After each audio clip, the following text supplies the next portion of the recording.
আসলে বুঝতে পারিনি। আমার সন্তান যখন মেবি বুঝতে পেরেছিলাম আমি 2 বছর বয়সে, যখন ও কথা বলতো না।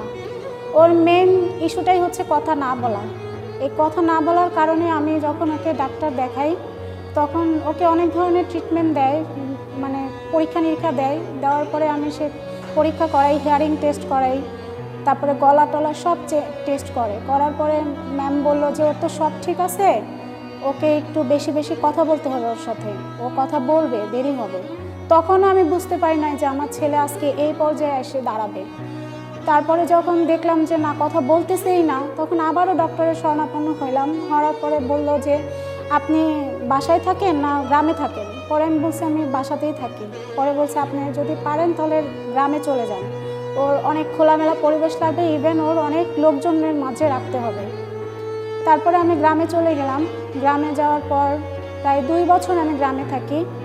ওইখান থেকেই আমার ছেলে কথা বলা শিখলো, আর ওইখান থেকে ওর আচরণগত সমস্যা দেখা দিল। কথা বললো ঠিকই, কিন্তু ওর আচরণগুলো ভালো হলো না। তখন থেকেই বুঝলাম যে আমার ছেলে বিশেষ বাচ্চা হবে। আসলে পরিবেশের যে প্রতিবেশী যারা আছে সবাই আমার বাচ্চাকে ভালো চায় না, ভালো বাসেও না। দেখা যায় কিছু কিছু হঠাৎ হাতের 5 জনের ভিতরে একজন আমার ছেলেকে ভালোবাসে, একটু আদর করে, ও যে মর্জিগুলো করে কেউ সাপোর্ট করে, আবার কেউ করে না। যেমন আমার পাশের প্রতিবেশী যে আছে, ওনার মেয়ে আমার ছেলেকে খুব ভয় পায়। আমার ছেলেকে দেখলেই দৌড়ায় ঘরের ভিতরে চলে যায়। তখন আমি বলি মা, আমার ছেলে তো তোমাকে কিছু বলবে না। আমার ছেলে এমন যে বাহিরের কারোই কিছু বলে না। আমার ছেলেকে দেখলেও বোঝা যায় না যে ও অসুস্থ নাকি। ওর আচরণ যখন আপনি দেখবেন তখন একটু বুঝতে পারবেন যে হ্যাঁ ও অসুস্থ।